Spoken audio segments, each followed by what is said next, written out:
La popularidad del presidente de Francia, Emmanuel Macron, que está en picada. Vamos en vivo hasta París con Kasia Viderco, la corresponsal de Noticieros Televisa.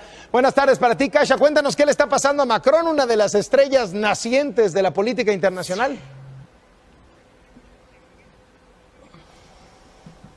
Hola Carlos, pues mira, ya se acabó la luna de miel entre Emmanuel Macron y los franceses desde su muy mediático ascenso al Palacio del Elíseo hace ya 3 meses y medio. La popularidad del mandatario pasó del 64 al 38%.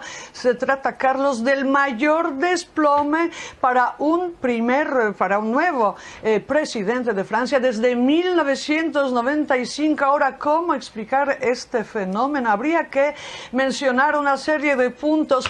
La excesiva obsesión de Emmanuel Macron por lucirse en la escena internacional, que contrasta, según los franceses, con su falta de habilidades para gestionar las crisis internas del país.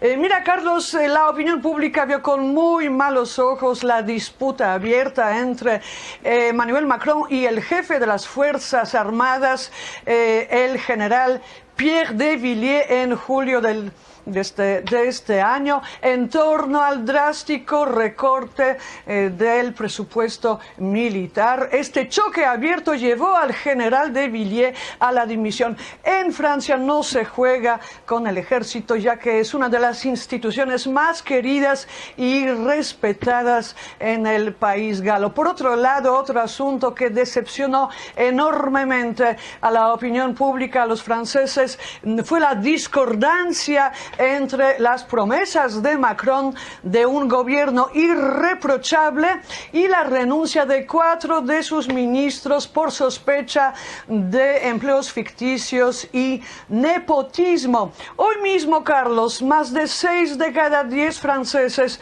rechazan tajantemente la reforma laboral que prepara el gobierno, así que nos espera un otoño social muy caliente. Y por fin, por último, habría que mencionar una cifra que dejó en estado de shock a la opinión pública.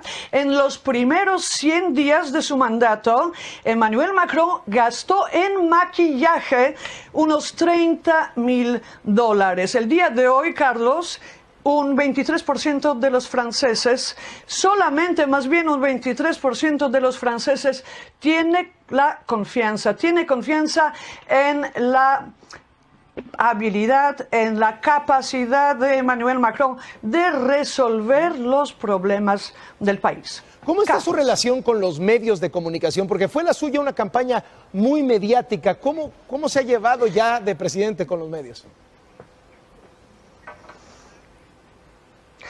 Pues muy mal hasta ahora, muy mal. Es el único que, digamos, entrega a los medios de comunicación su material, tiene su propio pool. Hasta ahora no ha dado entrevistas a los medios de comunicación. Digamos que su relación con las diversas televisoras y con los medios de comunicación escritos ha sido a través de los comunicados difundidos por redes sociales o videos grabados delante de la comunicación. Esto, por supuesto, ha sido muy mal tomado por los medios de comunicación. Hasta ahora ningún presidente de la Quinta República Francesa, creada en 1958, ha tenido en los primeros meses de su mandato tan malas relaciones con los medios. Los medios no han tenido hasta ahora acceso al entorno del presidente. Su imagen está muy bloqueada. Está rodeado Emmanuel Macron por todo un ejército de los llamados spin doctors o asesores en el marketing político. Él dice que esta situación va a cambiar, que va a empezar a hablar de manera más directa con los medios de comunicación, va a dar más entrevistas y va a ofrecer conferencias de prensa. Francia está apenas regresando de vacaciones, la llamada rentrée, como se dice aquí en Francia, es el regreso a la vida política normal. pues va a empezar. Yo creo que en una semana aproximadamente vamos a estar viendo. Las escuelas ya van a empezar a funcionar nuevamente en aproximadamente una semana. Muy Carlos, bien. Gracias, Kasia Viderco desde París y muchísimos saludos. El euro superó este martes la barrera de los 1,20 dólares por primera vez desde enero de 2015. La dinámica de crecimiento de la eurozona contrasta con las inquietudes en torno a Estados Unidos. La moneda europea se ha fortalecido en los últimos meses y ha aumentado un 15% respecto a la estadounidense en lo que va de año. Además, el dólar ha sufrido los efectos del huracán Harvey y el lanzamiento del misil norcoreano en las últimas horas, lo que se une a las incógnitas de si la Reserva Federal realizará algún cambio en su política de apoyo al dólar. Vamos con los ganadores y perdedores de la sesión de hoy. Nos acompañan Santiago Cortés, gerente de operaciones de Black Wall Street Capital, y José Luis de la Rosa Pasos, asesor independiente, CEO y cofundador de Quant Dynamics. ¿Qué tal? Muy buenas tardes. ¿Qué tal, Susana? Muy buenas tardes. Hola, buenas tardes, Susana. Santiago, los inversionistas turnan nuevamente su atención a los activos de refugio, llevando al oro a cotizar por arriba de los $1,300. Cuéntanos cómo están reaccionando los precios de empresas mineras como pueden ser Peñoles o Minera Frisco. Pues después de 8 meses de altibajos en el oro, pues esta semana logró por fin romper un triple techo marcado en las 1,295 unidades, alcanzando un máximo intradía de 1,325, ¿no? Lo importante es que consolida por más de un mes por arriba de su resistencia que viene desde el 2011 y que esta resistencia se convierte ahora pues en un soporte junto con sus medias de 50, 100 y 200, que por primera vez también en mucho tiempo convergen en un mismo rango de casi 1% de diferencia, entre 1,240 y 1,259. Gracias al comportamiento tan espontáneo del oro, vimos un fuerte rendimiento en Peñoles, ¿no? Ganando un 10% estas últimas 2 semanas y 20% desde principios de junio, cuando rompió el alza por fin, una cuña descendente. Hoy durante la sesión alcanzó la parte alta de un canal de alza de mediano plazo, donde los inversionistas institucionales comenzaron a tomar utilidades y la presionaron pues bastante, ¿no? Por debajo de 480, llegó a estar 468 hoy intradía. La medida del precio objetivo es 468, por lo que una toma de utilidades en esta zona sería bastante sana, aunque no descarto que en otro spike del oro, pues y también combinado con tensiones geopolíticas, como muy probablemente será el escenario, ¿no? Podremos verla en 500 antes del cierre del trimestre. Y por su parte, Minera Frisco pues ha incrementado su producción de oro desde el año pasado, por lo que también se vio reflejado el optimismo en este papel desde hace unos días, ¿no? Estaba muy al pendiente de un posible rompimiento al alza de una cuña descendente, que iba a coincidir también con un rompimiento al alza de su media de 100 datos, por lo que se tendría una doble confirmación y una doble confirmación para participar y buscar un 5 o un 10% de rendimiento en las próximas sesiones, ¿no? Definitivamente no es una opción de largo plazo por la perspectiva que tienen los analistas y también por sus fundamentales, pero creo que es un activo que tomarlo cercano a su media de 100 datos fácilmente puede generar buenos rendimientos. Bien, José Luis, y con el precio del oro ganando más en el año que los mercados americanos, ¿cuál ha sido la repercusión del precio de este como activo de refugio? La repercusión en el precio del oro ha sido positiva. Como sabemos siempre, ante situaciones peligrosas e inciertas, la gente, los inversionistas, los bancos, inclusive los gobiernos, corren a refugiarse en el precio del oro. Hoy veo yo 3 elementos importantes que están causando esta incertidumbre. En primer lugar, el conflicto que se ha estado publicitando entre Corea del Norte y el presidente Trump, lo cual hizo precisamente el día de ayer un movimiento muy fuerte en el alza del precio del oro. El ataque constante de ISIS a blancos muy específicos en Europa, y también afecta mucho la crisis de gobierno que está teniendo el presidente Trump dentro de su país a raíz de las investigaciones y todo lo demás que ya conocemos. Los países están refugiándose en el oro. Hemos visto en los últimos 2 años que China ha incrementado 75% sus reservas de oro. Rusia las ha incrementado en un 37%. Curiosamente, México ha disminuido sus reservas en este periodo en 2%. Y recientemente vimos que Alemania aceleró la repatriación de toneladas de oro que tenía programadas para el 2020, las hizo ya en este año, repatriando 674 toneladas de oro para convertirse en el segundo poseedor de reservas de oro después de Estados Unidos. Yo veo un precio de inflexión justamente en 1,300, que si supera a 1.375 lo estaremos viendo hasta $1.500 por onza a finales de este año. Bien, Santiago, y ante una segunda incidencia de Corea del Norte que ocurre el día de ayer con el uso de misiles balísticos y Trump comentando que no limitará sus medidas ante estas acciones, ¿cuáles son los escenarios en la renta variable si Estados Unidos diera indicios de un ataque a Corea del Norte? En primera instancia, veríamos una fuerte apreciación del dólar, ¿no? Porque un ataque a Corea del Norte daría pie a una posible guerra entre ambos países. Y al menos estamos hablando de estos dos países. Quién sabe quién más se sume en dado caso, ¿no? En épocas de crisis y de guerra, la historia nos dice que la moneda más fuerte es la que recibe los flujos de capitales de otros países. Entonces, cuando el entorno se vuelve complicado, los inversionistas retiran capitales de su país y se refugian en activos como el oro, bien lo dijimos ahorita, o como los bonos de Estados Unidos. Y en este caso en particular, para poder comprar bonos americanos, pues debes de comprar dólares y entonces vender tu divisa de origen. Por lo que la oferta y la demanda hace su trabajo y apreciaría pues el dólar americano a un nivel que no puede predecirse bajo ningún modelo, ¿no? En el caso de nuestro país, habría una fuerte fuga de capitales, tanto en el mercado de capitales como en el tipo de cambio, depreciando, por supuesto, en gran medida a nuestra moneda. Y bueno, en un escenario donde hay ataques a Estados Unidos, dependiendo de la zona del ataque, pudiera ocasionar movimientos masivos y de pánico en capitales, ¿no? Una pausa prolongada de la economía y el gasto público seguiría enfocado en gran medida al sector militar. Los inversionistas en Norteamérica buscarían refugiarse en el euro, los bonos europeos, aunque no es muy viable porque la tasa actual de la eurozona pues es negativa, ¿no? Definitivamente no buscarían economías emergentes, por lo que el oro sería por excelencia su refugio más grande, ¿no? Hasta que se llegue a un acuerdo en los conflictos. Y bueno, que esperemos que esto no pase ni en este año ni nunca. Entonces, José Luis, ¿cuáles serían tus expectativas técnicas para el mercado local en el corto y en el mediano plazo? Después de hacer un análisis técnico en el IPC, yo observo que en el corto plazo, digamos de aquí a lo que resta del año, observo un soporte sólido en los niveles de 50.600 unidades. Aún así, si llegara a bajar por niveles de 49.800, yo sigo viendo intacta la tendencia alcista del IPC. Si se llegan a mantener estos dos niveles, especialmente 50.600, mi precio objetivo, mi nivel objetivo del IPC es de 52.990 puntos antes de que termine el año. Todos los indicadores técnicos, cuando menos los más tradicionales, los más conocidos, me muestran, me señalan sólidos indicios de continuar subiendo. Eso es lo que veo yo en el corto plazo.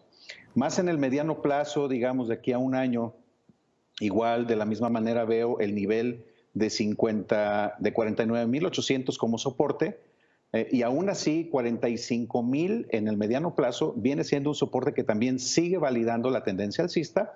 Y para un año veo un nivel objetivo de 54.000 unidades. También de la misma manera, en el mediano plazo, los indicadores técnicos más conocidos, todos me apuntan hacia continuar subiendo el IPC.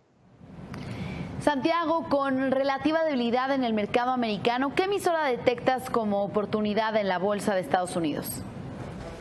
Con los recientes ajustes en los índices americanos, que tal parece que ningún evento catastrófico tiraría al mercado americano, de hecho, comienzo a tener mis dudas sobre qué tan sobrevaluadas están las acciones y cuánto podrían realmente ajustar una toma de utilidades urgente, ¿no? Muchas de las emisoras se encuentran cotizando cercanas a sus medias de 100 y 200, pero que un rompimiento a la baja, si la cotización rompe a la baja, la de 100 y 200, pues implicaría un ajuste significativo en el corto plazo, ¿no? Y en el caso en el que haya algún death cross, pues sería el momento más que oportuno para comprar ETFs bearish, ya sean apalancados o simples. Y dentro de estos ajustes recientes, una oportunidad de inversión que encuentro en el SIC, en este momento la veo en Nike. Empresa con, lo sabemos, presencia en todo el mundo, que se dedica principalmente al diseño y venta de ropa y calzado deportivo. Del lado comercial, casi el 50% de sus ventas corresponden a Estados Unidos. Un mercado estable, un mercado maduro. La principal fuente de ingresos proviene de la venta de zapatos deportivos, que de hecho impulsaron a 8.700 millones de dólares los ingresos en los últimos 12 meses, al mes de junio, donde destaca también el mercado chino con un incremento de 11% en las ventas interanuales, ¿no? De esta manera, la utilidad neta pues ascendió a 1.000 millones con una tendencia alcista en los últimos trimestres, razones financieras en línea con el promedio del sector, y creo que es una gran oportunidad de inversión de mediano plazo, ¿no? El siguiente año es un año mundialista y se habla de una alianza con Amazon para incrementar ventas en línea. El plano técnico confirma la tesis de inversión, que después de un largo ajuste pudiera retomar su tendencia alcista de largo plazo, ¿no? Pudiera rebotar en sus medias de 100 y 200 que actualmente se encuentra por ahí. De igual forma, José Luis, ¿qué emisoras tú consideras como oportunidad en los Estados Unidos después de lo que nos ha dicho Santiago? Dentro de mis recomendaciones en esta ocasión les quiero platicar acerca de las acciones de Alibaba. Alibaba, que es conocido como el Amazon chino. Comparado precisamente con Amazon, hemos visto que, por ejemplo, Alibaba ha tenido un rendimiento en el precio de su acción del 90%, contra un 27% de Amazon. Ambos son excelentes rendimientos que están superando el rendimiento general del mercado. Pero comparando los dos grandes gigantes del comercio electrónico, vemos que, por ejemplo, Alibaba tiene un margen operativo de 57% contra un margen operativo de tan solo el 1% de Amazon. Esto pone casi todas las métricas conocidas en el mercado financiero definitivamente superiores para Alibaba que para Amazon. La diferencia entre estas dos empresas está en su modelo de negocio. Mientras que Alibaba es una plataforma que conecta compradores y vendedores y les cobra una comisión por cada transacción, Amazon es una empresa que acumula inventario y es vendedor directo para los clientes. Yo pienso que las dos son unas muy buenas, son excelentes oportunidades de inversión para este año, pero yo favorecería más una inversión en Alibaba. Bien, pues gracias por estas recomendaciones y el análisis de la jornada de hoy. Santiago Cortés, gerente de operaciones de Black Wall Street Capital, y José Luis de la Rosa, asesor independiente y CEO de Quant Dynamics. Muy buenas tardes. Gracias, buenas tardes. Sequest Hero parece un videojuego como muchos, en el que los participantes sortean laberintos, evitando los disparos y escapando de monstruos marinos. Pero en realidad es una herramienta para que los científicos puedan estudiar el Alzheimer y la demencia. El juego busca estimular el cerebro de los participantes, atribuyéndoles una serie de tareas que requieren la capacidad de memorización y orientación para, al mismo tiempo, recolectar datos sobre los primeros indicios de la enfermedad. Tenemos 3 millones de personas de 193 países jugándolo. Eso nos ha dado una enorme cantidad de información y nos permitió comprender cómo se mueven en el juego hombres y mujeres de distintas edades. Uno de los síntomas más tempranos del Alzheimer es la pérdida de la orientación. La tecnología del casco nos está ayudando a detectar hacia dónde está mirando una persona, además de qué está haciendo. Entonces sabemos si la gente está perdida y cómo se comporta en esas situaciones, si mira alrededor, si mira hacia dónde va. Cada uno de estos experimentos nos ayuda a obtener datos sobre orientación espacial. Según estimaciones recientes, en el mundo cerca de 50 millones de personas sufren demencia y Alzheimer. Estas enfermedades no tienen cura, pero los desarrolladores del juego esperan que este permita un diagnóstico y un tratamiento más temprano. Y creen que jugar permite mantener el cerebro entrenado y activo, lo que podría reducir el riesgo de demencia o desacelerar su avance.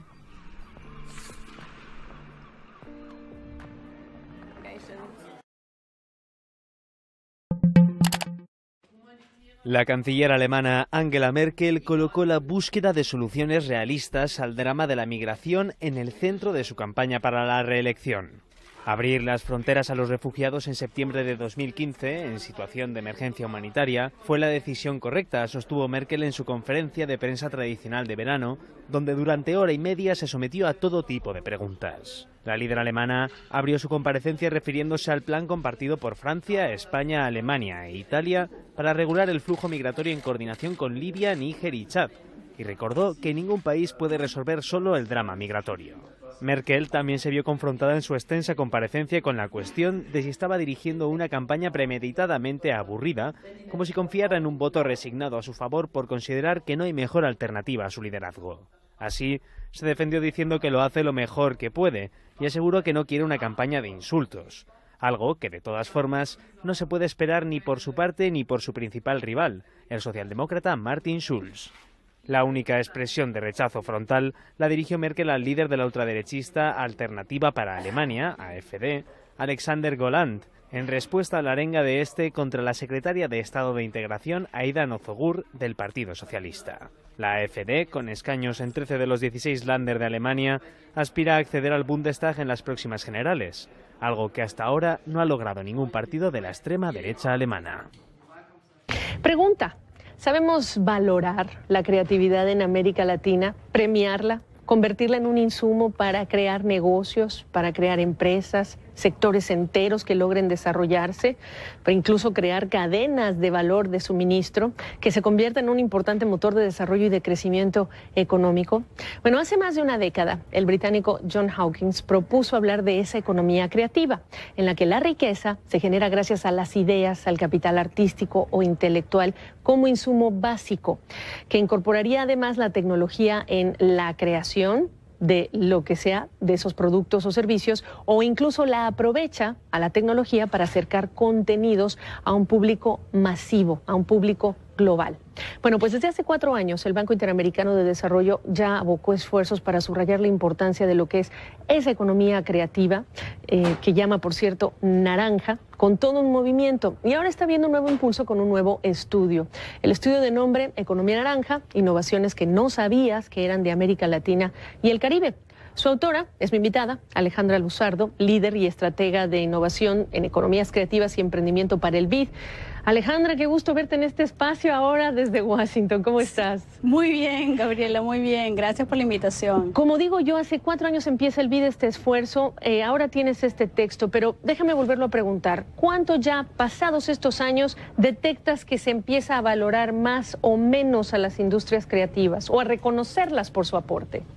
Mira, yo creo que ha sido un desafío poder realmente poner en números la creatividad, ¿no? Y en el banco hemos tratado de alguna manera con todos estos estudios de potenciar a la industria. Pero nos quedan muchos retos de darle un valor social. Realmente la gran pregunta es cómo podemos demostrar que estos creativos sí traen este valor a industrias más tradicionales como la educación, la infraestructura, el transporte. Y realmente este libro se enfoca en eso, darle cara a la creatividad y poder hablar de quiénes están detrás de todas estas ideas y productos y servicios que están generando empleo y obviamente un valor económico. Ayúdanos a imaginar, pero a aterrizar ejemplos en América Latina de lo que es ese esfuerzo por articular este concepto de creatividad con algo ya más serio que es emprender y también aportación económica. Mira, por ejemplo, tenemos un proyecto increíble que está sucediendo hoy en día en las cárceles de Lima, que se llama Proyecto Pieta, que básicamente, imagínate, un diseñador que viaja desde Europa y decide invertir en nuestro país para crear esta industria o estos productos que tienen que ver con la moda, ¿no? Trabaja con las personas que están en las cárceles, se reduce un poco su pena, pero además ellos son capaces de mantener a sus familias que están allí y cuando salgan de las cárceles van a poder integrarse al mundo laboral. Esto es una gran oportunidad y esto es un proyecto que me encantaría resaltar, que no viene de los gobiernos, sino del sector privado. Entonces así vemos cómo más y más el sector privado también comienza a valorar más las industrias creativas. Hay ejemplos varios, cómo se compara la región en cuanto no a creatividad, pero articulación de esto como proyectos formales. Sí, mira, básicamente hay muchos proyectos que son formales, pero creo que comparar un país con otro ahorita todavía no hemos llegado ahí. Sabemos que Argentina, por ejemplo, ha invertido en todos estos sectores creativos, estos distritos creativos, pero también tenemos Startup Perú, Startup Chile, Startup en Colombia, por ejemplo. O sea, hay muchos países que hoy en día sí están invirtiendo porque las políticas públicas están de alguna manera validando, apoyando el ecosistema del emprendimiento, ya que la creatividad y todos estos creativos también son considerados emprendedores creativos. Que en muchas ocasiones la fórmula ha sido crear estos distritos creativos. ¿Pasa igual en los países o hay fórmulas distintas?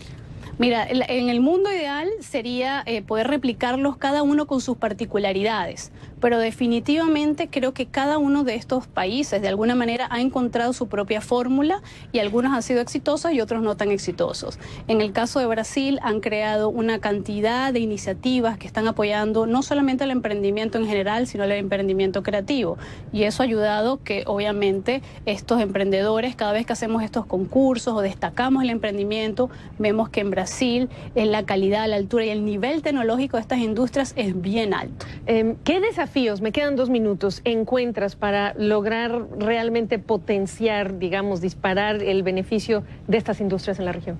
Hay muchos desafíos, pero para ser puntual, la inversión, el desconocimiento de los inversionistas, del mundo de las industrias creativas y el desconocimiento de los que pertenecen a las industrias para poder entender mejor cómo poder hacer un pitch, cómo realmente poder encontrar estos financiamientos que son relevantes para ellos, es primordial. Por eso en el banco estamos tratando de unir el ecosistema, de que los gobiernos, los emprendedores, los inversionistas, los que están haciendo políticas públicas y los mismos creativos puedan converger y puedan conversar.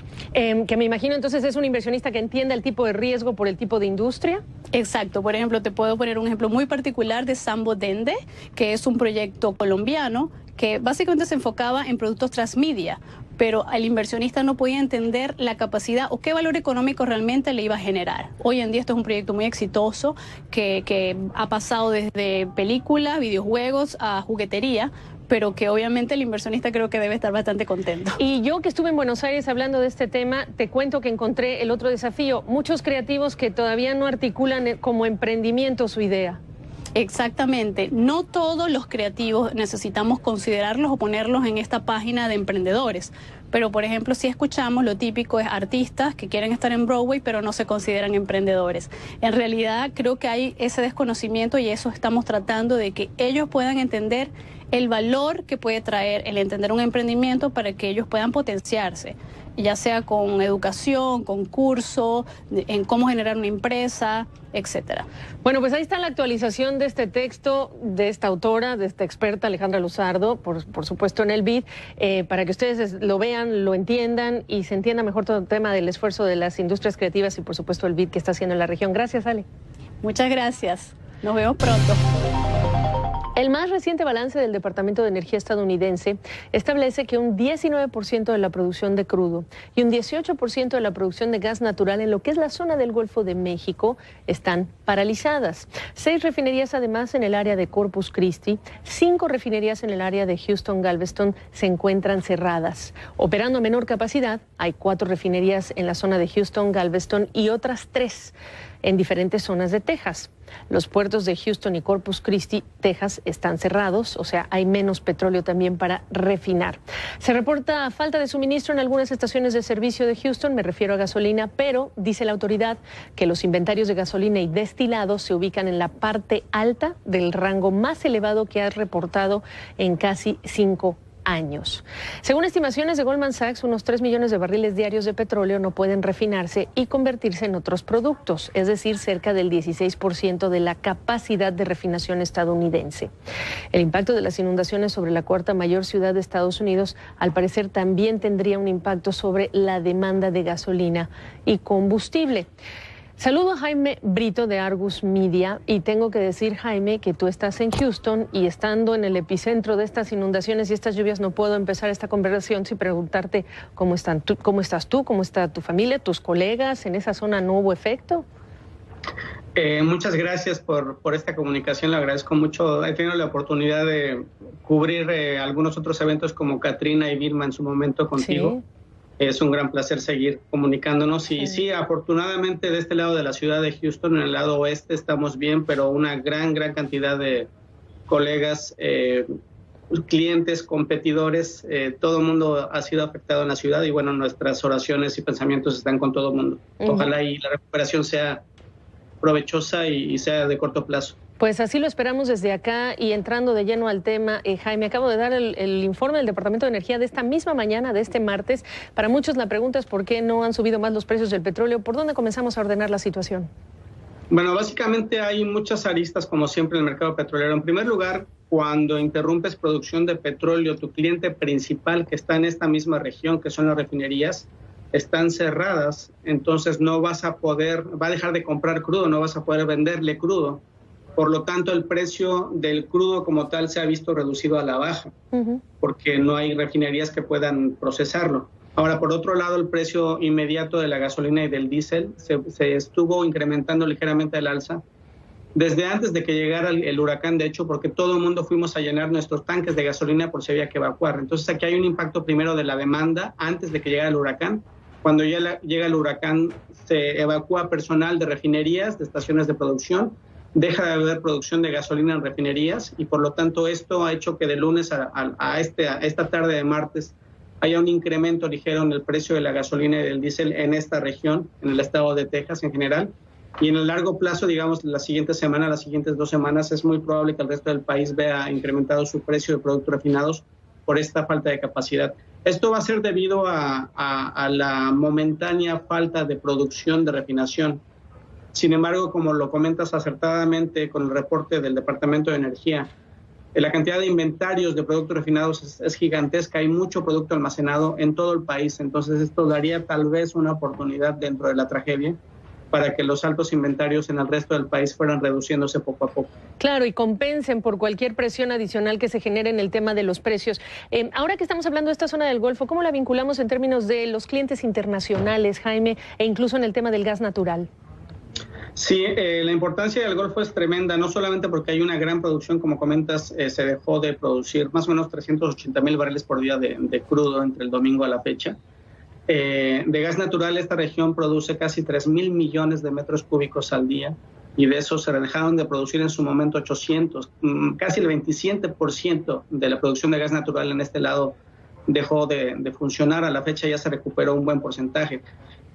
Básicamente esta zona es el centro refinador de toda la costa del Atlántico y de América Latina. Se exporta bastante producto refinado, más de 2 millones de barriles por día, para México hasta Argentina, toda América Latina. Entonces el hecho de que dejen de funcionar refinerías, terminales de almacenamiento, puertos de exportación tan importantes como Corpus Christi y Houston, sí le generan un problema de corto plazo a México, a Venezuela, a todo Centroamérica, a todos los países de América Latina que importan, porque todos los cargamentos de barcos que estaban programados para esta semana y la que sigue, muy seguramente tendrían que ver de dónde se traen, si de la costa este más alto desde Nueva York, refinerías de ahí, o refinerías de Europa que puedan mandar productos a América Latina. Eso me temo que sí, dependiendo de los mecanismos de precios de cada país en América Latina, tendría potencialmente que incrementar los precios o afectar las finanzas públicas de países importadores en la región. Entonces, qué importante voltear a ver a los clientes internacionales que en este momento empiezan a buscar las opciones para suministrarse de petróleo, sobre todo en países que no tienen infraestructura para almacenar a nivel nacional. Y estoy pensando en México para empezar. Correcto, aquí hay un tema interesante porque, por ejemplo, México, toda la costa del Pacífico, tiene muy poca capacidad de almacenamiento, no pueden recibir los puertos mexicanos del Pacífico barcos grandes que pudieran llegar desde San Francisco, por ejemplo. Entonces aquí es en donde comienzan a resaltar más todos los retrasos de infraestructura, de logística que tenemos en toda América Latina en general.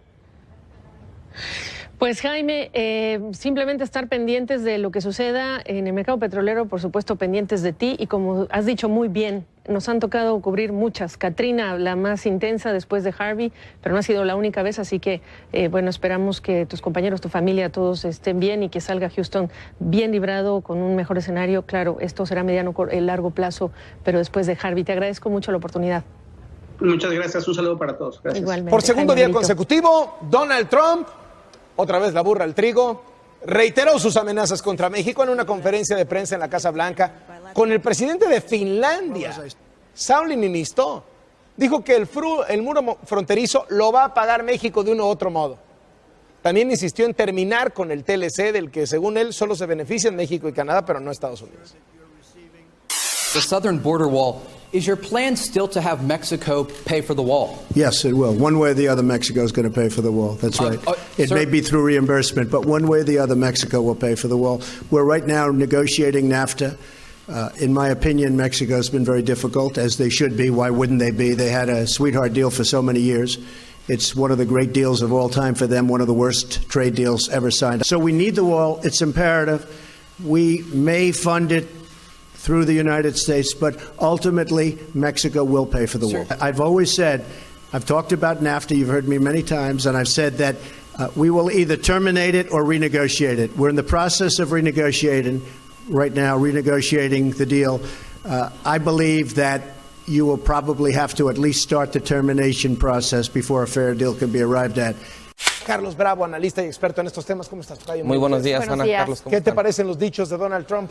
Bueno, los dichos, la respuesta al huracán, la disculpa a Arpaio, ¿no? Donald Trump está, digamos, muy ocupado. Es inquietante que en medio de un proceso de negociación que por su propia naturaleza es privado, Donald Trump abra un canal público de negociación para presionar que diga esta cosa de, bueno, vamos a solicitar ya la terminación como parte de la negociación. El fin de semana el gobierno mexicano emitió un comunicado excelente, con un tono distinto, contextualizando, ¿no? Es solo un comunicado, también hay que decirlo, ¿no? No implica un cambio de política, pero bueno, es una buena señal.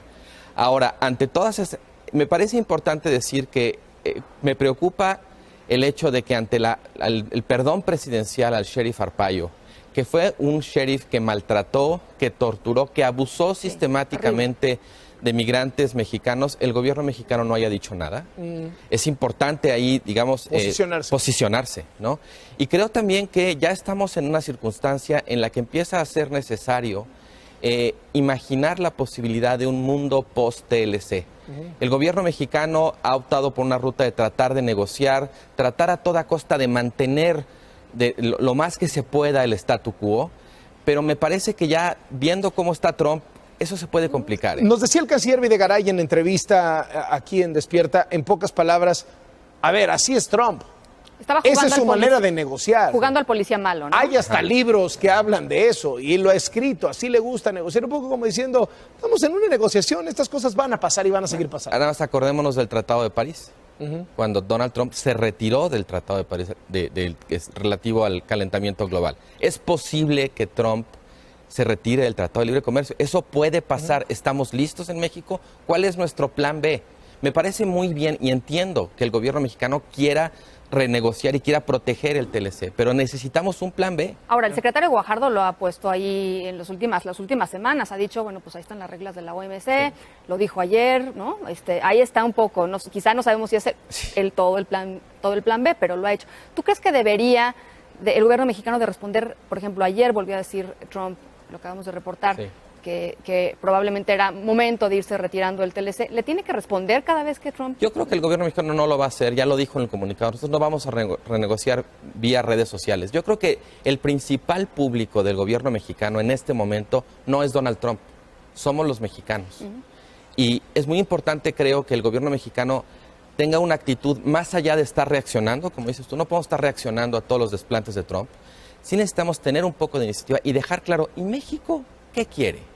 En una situación en donde el status quo está ya, digamos, tan bajo amenaza, ¿cuáles son nuestras alternativas? ¿Cuáles son los caminos que el gobierno mexicano ve de cara a la posibilidad? O sea, si la renegociación sale, pues muy bien, qué bueno, aplausos. Pero ¿y si no? Los mexicanos demandamos, creo, esa respuesta. ¿Está fuerte Trump? No, para nada está fuerte. Y todos estos desplantes, de hecho, me parece, son señales de debilidad. ¿Y eso es bueno o malo para México? Supongo que depende a quién le preguntes.